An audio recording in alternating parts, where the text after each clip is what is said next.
Are you a fanboy of David Finch, as am I, and would you like to draw like him but still keep your own style? Then make sure to watch this video till the end, cause I will show you how. Let's draw! And by the way, hi guys! My name is Dr. Rocke.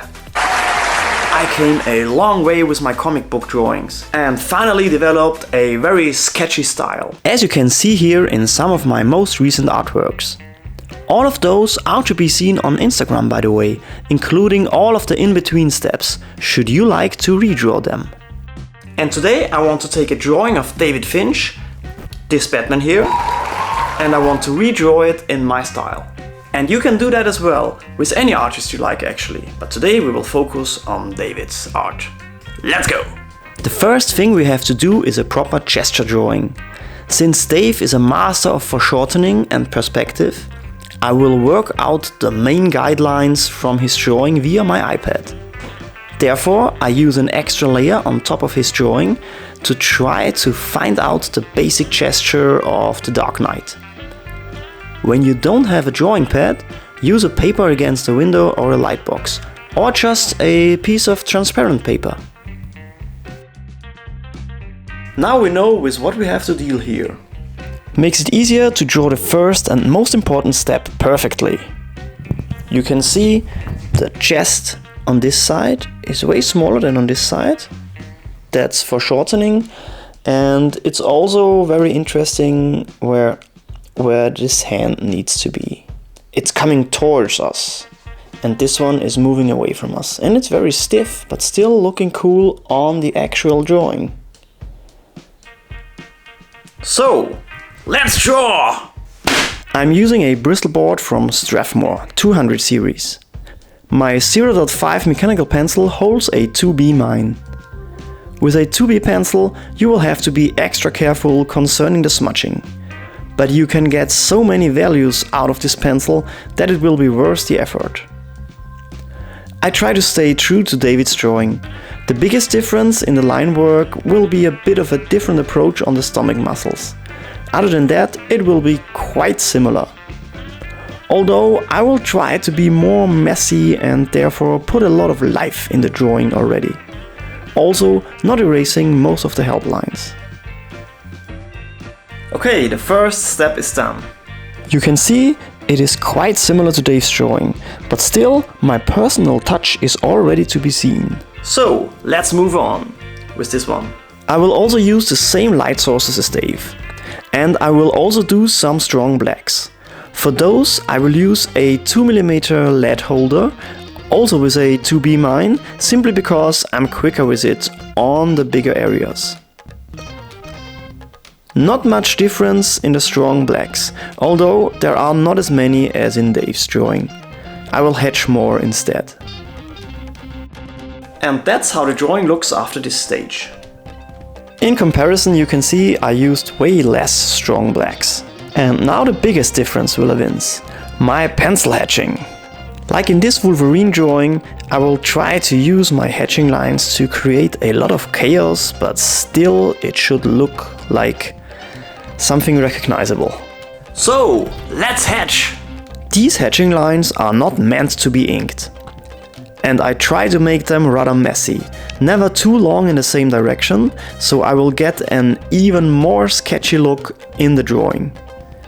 I like the life that comes along with these lines, especially with the, to be honest, really good AI artworks out there. I think this is a style that might survive a bit longer in our artificial intelligence influenced world. You will still be able to see a lot of resemblance to Dave's hatching style. He is one of my biggest influences after all, but still lots is different. Especially the strong black areas have to get way more attention when working in my sketchy style. Very often I don't do strong blacks at all.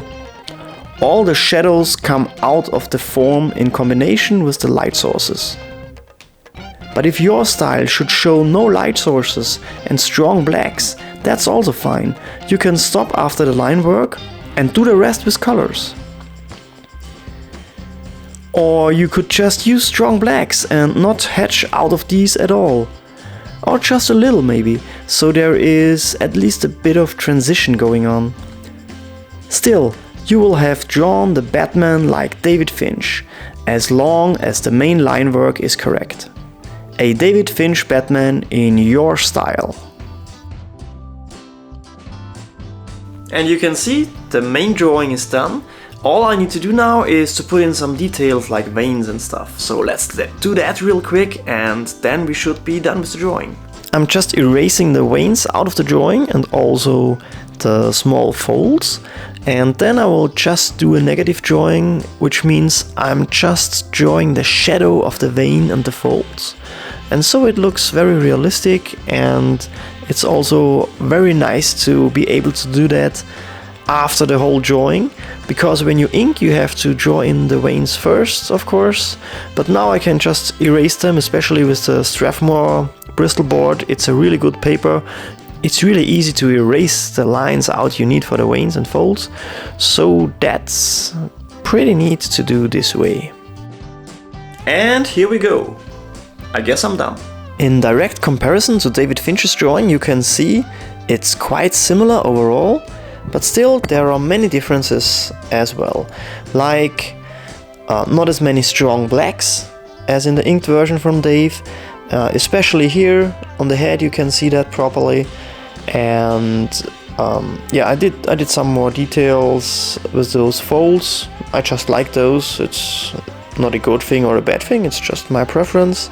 You can also see there's almost no pure white on the gloves, because they are supposed to be darker, which you can also see properly on Dave's drawing because he uses a lot of strong blacks there.